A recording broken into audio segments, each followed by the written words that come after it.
Welcome to Business Innovators Radio, featuring industry influencers and trendsetters sharing proven strategies to help you build a better life right now.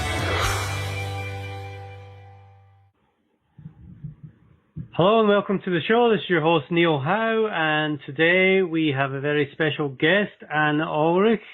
She is from San Antonio, Texas. She has a law practice there. She has over 15 years of experience in immigration law, both as a consular officer and visa chief for the U.S. Department of State, and in private practice. Ms. Ohlrich served in the United Kingdom, Brazil, Washington, D.C., and Mexico. Welcome to the show, Anne. Hi, thank you so much for having me. It's a pleasure to be here. Well, it's great to talk to you, and I'm very excited about all the information that you're going to be able to share with us today. But first off, tell me a little bit about you and your business, and specifically who you help in your business. Oh, absolutely. Well, we are a boutique law firm located in San Antonio, Texas, but we actually service clients worldwide thanks to technology, and we specialize in immigration, both family and business, as well as deportation, but we do also offer criminal and business services. We are focused on providing the best customer service possible to our clients, as well as helping them to achieve their goals in particular. And so as a result, we are thrilled to be able to help families move to the United States, invest in new businesses, new corporations, or bring family members in, as well as even naturalizations and a full-service immigration firm. Well, let's break it down a little bit and talk about each one of those. Let's start with the business side, I guess. What kind of businesses do you help, and what do you do to help them? What's their problems? Well, absolutely. Well, we actually go the entire gamut. So if you are a U.S. corporation, for example, looking to hire someone, be it from a non-professional worker in agricultural or non-agricultural services, all the way through professional services, H-1Bs, for example, we can help you with that. But we also love to help those individuals who are wanting to move and invest in the United States via a variety of different options, either the E-1, E-2 non-immigrant investor treaty visas, in which case we can help them to form their businesses here. We do all full business formations, the articles of incorporation, we can help you with shares, the whole thing. And then, of course, structuring their application so that they have a successful application either with a consulate or embassy abroad or here in the United States with U.S. Customs and Immigration Services. We also assist those who are opening new offices. For clients who have corporations or foreign entities, for example, in their home country, they have a business there, but they want to open something here in the United States, we can, again, help them in forming that business, registering it here in the United States, and getting that started and up off the ground. And that way they and their family can move to the United States and really, start growing if they want to expand their dream, if you will. We also do the whole gamut of immigrant business visas, and we are happy to help with clients, everything ranging from performance artists to outstanding individuals. We have done national interest waivers, for example, for individuals who have done some groundbreaking work in technology, in performance-based visas, for example, some Olympians and things like that. So we're thrilled to help people achieve their dreams whilst they're here in the United States. That's definitely a lot of work. And what I want to get to the bottom of is any business or person who is trying to open a business in the United States, what are the 2 or 3 really big problems that they deal with that you help solve? Well, first and foremost, depending on what country they're coming from, it's sourcing their funds. So one of the largest hurdles that many clients often have to overcome is really being able to track down where their money has come from, be it from other investments, be it from gifts, if you will. We help them document and definitely ensure, if you will, that they have all of the necessary information to have a successful application. Now, some of the other issues that they face are deciding where to locate. You know, with the United States is varied, if you will, throughout, and we have a variety of different economies within each state. And so I have clients who are coming and want to invest either here in South Texas or in Colorado, for example, Florida, California. We want them to find where the best place is for not just what they hope to do, but what they hope to achieve in the future. So that second hurdle is obviously where they want to come to. And for a third issue that many of our clients face, it's really more of a matter of what they hope to achieve. Sometimes they'll hear from friends or they'll read on the internet, of course, that option A is the only option. That's not what they need to do. But perhaps that's just a non-immigrant visa. And what they really hope to do is become permanent residents here in the United States.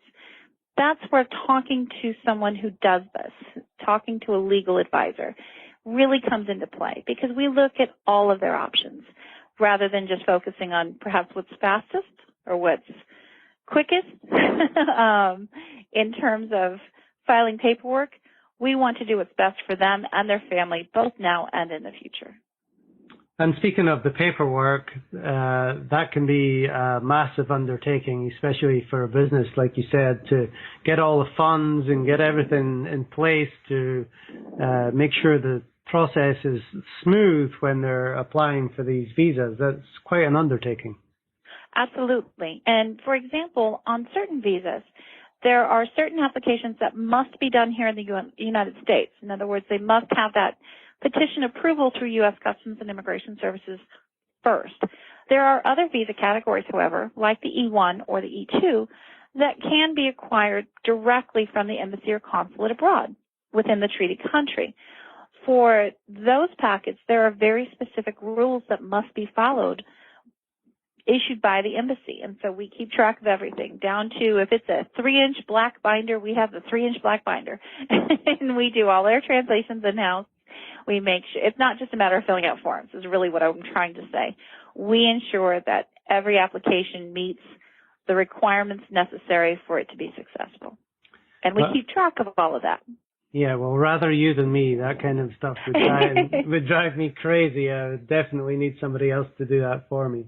Now, you mentioned that you position these businesses all over the country. So tell me where your client pool comes from. Are they people from around San Antonio, or is it from all over the country or the world? Well, quite frankly, we actually have clients all over the world. So I have clients in Pakistan. I have clients in South Africa. I have clients in Europe.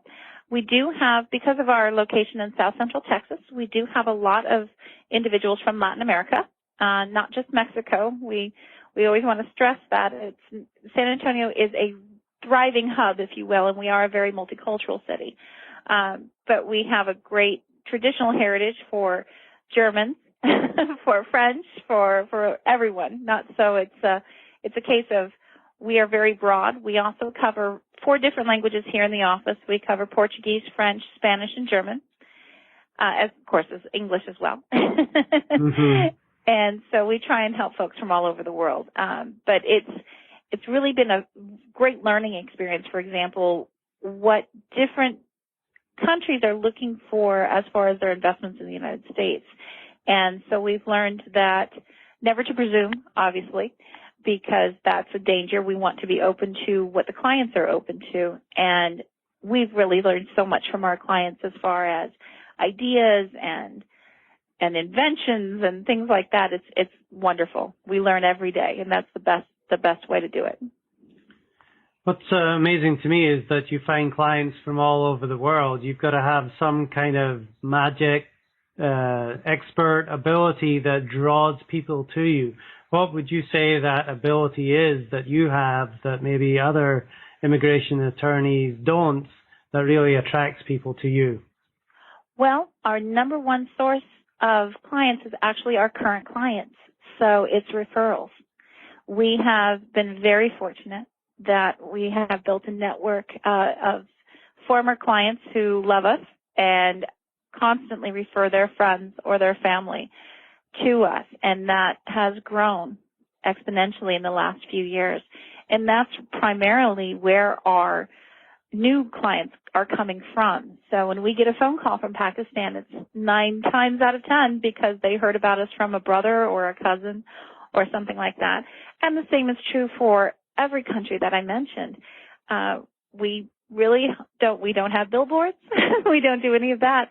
It's really from our current and our former clients who are pleased with us and pleased with the way that we not only handled their cases, but that we treated them. We treat folks like we want to be treated. And I think that's important. It's something that's often lost in the legal field. Customer service is very, very important. Yes, when you do a good job of servicing your clients, they are happy to get the word out about your business. It is one of the oldest and still best, even with all this digital marketing and everything. In today's day and age, referral marketing is still the best way to grow your business, in my opinion. Oh, absolutely. Let's move on a little bit and talk about some of the myths and misconceptions about the service you provide and even the results it produces. What are some common misconceptions people have? Oh, gosh. The number one is that all we do is fill out forms, and that is so not true. Yes, we do have to complete forms. That is an essential part of any application with immigration law. However, the simplest form, it can be a 2-page form, if it's not filled out correctly, can have lifetime effects on your immigration record. And that sounds like an over-exaggeration, but it really, truly is not. So in addition to completing forms, again, we're really looking at what's best for the entire family. And in submitting a package, we have to know that everything we are submitting is what is required and what meets the thresholds, if you will. So we conclude all of our translations that are necessary. We do translations in-house, and for those that we don't have the capacity to complete, for example, we do work with a very wonderful, it's a wonderful agency. But again, we include all our translations. We prepare those articles of incorporation, we format, and we build these packages to make life as easy for the officers as humanly possible, which will then make our clients' adjudication as easy as possible. The other misconception out there is that there's a guarantee. And I think that's another difficult hurdle, if you will, to overcome. The idea that anyone can guarantee the results of a visa is scary, because unless you are the officer, you're the consular officer, you are the immigration officer, there are simply no guarantees in this business at all.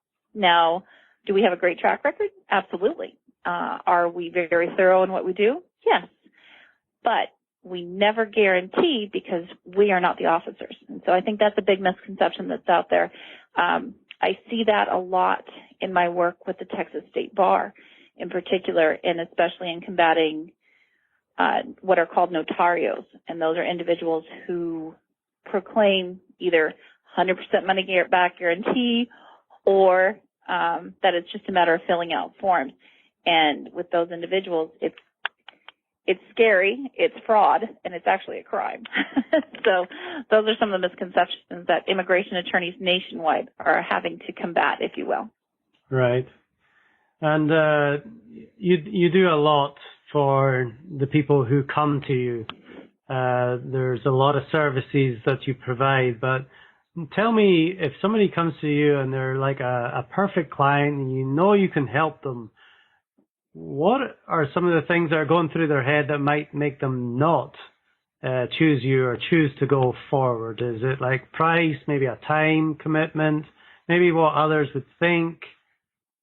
Tell me why people say no. Well, I'm just trying to think, quite frankly, because we really do go out of our way to really help folks. And we work with folks. We have payment plans set up, everything. So for those clients who may choose not to go forward with an immigration attorney, either it's because they want to take a try at doing it themselves, and we get a lot of folks who will do that, in which case we can definitely help direct them to resources that are not fraudulent, for example, do not go to an notario. So we can refer them to the legal clinics at the local law school, for example, or even those pro bono entities that can help assist in certain applications. Now, that can be one reason. Either they really want to try and do it on their own, or the second reason can be price. Now, what we find on that, quite frankly, are for folks who are in deportation proceedings in particular, because that is a trial, and it is a lot of work. And unfortunately, in those scenarios, individuals do need other assistance. They may not have work authorization, but they need to pay for the legal fees. And on the top of the legal fees, there's filing fees. So in those instances, again, we work with a number of pro bono agencies here in town and nationwide where we can assist in getting them the help that they need, even if they can't necessarily afford our prices. You know, I've gone through some personal things within immigration myself, and, you know, I went down that road as well, thinking, oh, it's only a few forms, I can fill it out myself.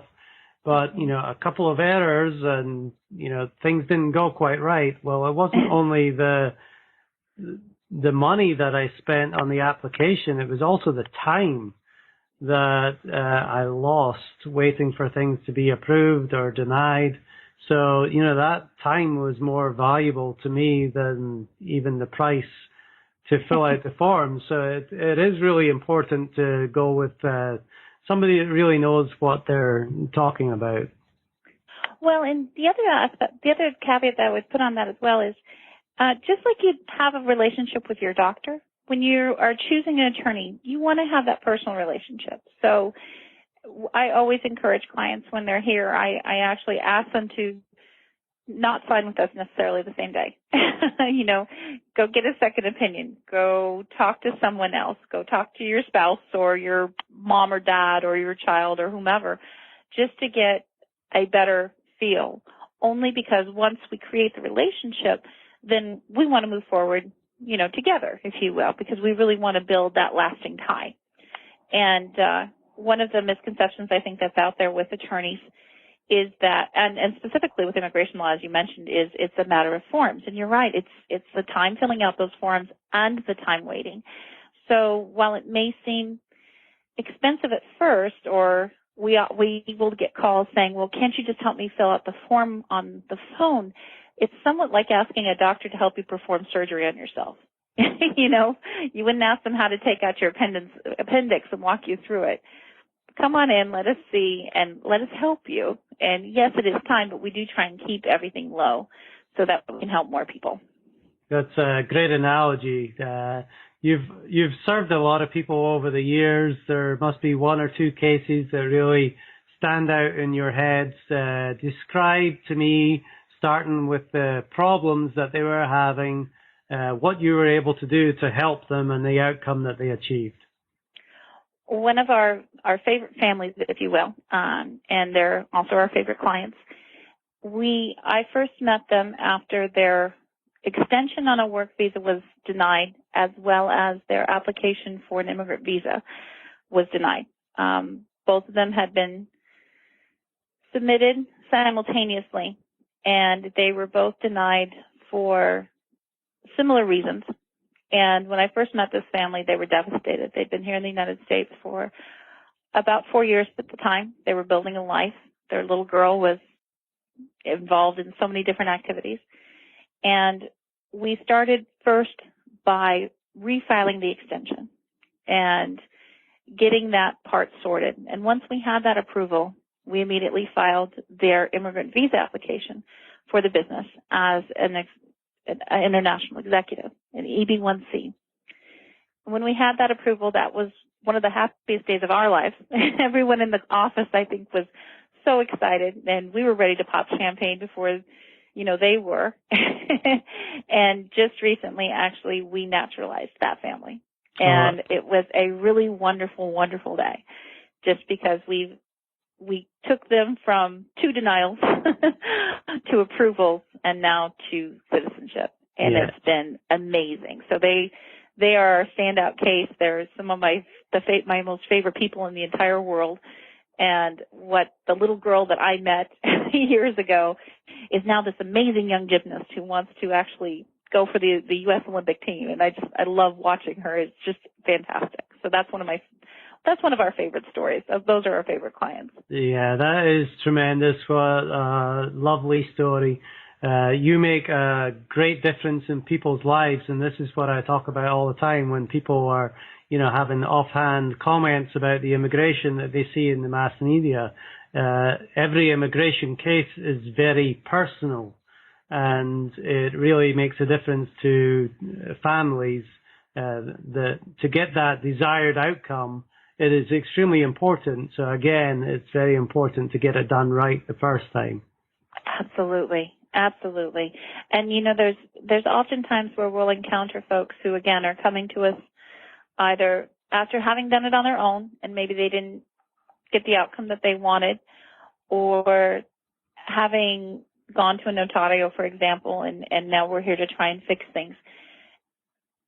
I understand the expense, and again, that's why we offer payment plans, and most immigration attorneys will offer a payment plan because we recognize this isn't just a matter of forms. This is someone's life. And those forms will follow you until you become a U.S. citizen.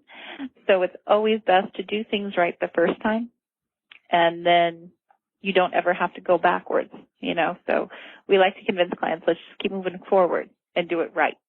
Absolutely. Well, tell me, Anne, a little bit about your backstory. This is obviously a very personal business. How did you get involved in immigration yourself? Well, actually, I had studied international law whilst I was in law school. I was able to study in Trinity University in Dublin, Ireland, and it was at the time that the EC was becoming the EU, so things like open borders and how immigration was going to flow were hot topics at the time, if you will. But immediately after law school and becoming licensed, I actually joined the U.S. Foreign Service, and I was stationed in London working in the non-immigrant visa section. And that was my introduction to immigration law, but I am also a second-generation American, so I'm not that far removed from the immigration process myself on both sides of my family. Now, that said, what I saw every day sitting on a visa line, if you will, in one of the busiest embassies of the world, were folks who really wanted to come to the U.S., not just to visit or go to Disney World or something like that, but this was a dream. This was a goal. They were coming to study, to start a new life, and so many different things, and that's inspiring. It really, truly is. And so that began my journey, if you will, and that was actually 18 years ago now. And I have just continued to study and work and now teach in this field, and it's something that I'm very passionate about, because any time that you can help lift someone up and give them a guiding hand, I think that's what we're here to do, not just as attorneys, not just as immigration attorneys, but as people. Right. So we use the lighthouse as the symbol for our firm, and I think it's not just because of the symbolism of guiding folks safely onto a shore, it's also because it is a sign of hope, and it's very important to us that we manifest that daily. Yeah, I love the fact that you have been in and worked in multiple different countries as well, so you have a great understanding of what it's like in different cultures and why, like you said, people want to achieve that dream of being able to live and work in America. Oh, absolutely, and I loved being in the service and loved being overseas. We went from London to Brazil. I was in the remote Northeast in Recife, Brazil. And then I worked in Washington, D.C. as well, but my last post was in Juarez. And in each location, it's people's hopes and dreams are truly the same. They all want to achieve more, not just for themselves, but for their children. And I think that's important. And can you share a lesson that you learned early on that still impacts how you do business today? Absolutely. I've actually been in customer service since I was a teenager. I started out as a waitress many, many years ago, and it's something that instilled in me a desire to do well for everyone. I am a firm believer in treating folks as I would want to be treated, and again, as I mentioned earlier, I think that's something that many attorneys forget. we are here to serve clients, and as a result, they are our customers. And so I'm adamant that everyone on my team treat our clients as they would want their family members to be treated. We pride ourselves on that. We are available for our clients. I believe in 24/7 messaging for our clients, because emergencies or anxiety attacks don't always hit during office hours. And so for me, one of the lessons I learned early on is that good customer service brings people back. And that's what we pride ourselves on. Yes, it seems that it is paid off definitely over the years with all your business, or the majority of it coming from referrals. Obviously, people have a great experience with you and they come back for more, as well as refer their friends and family.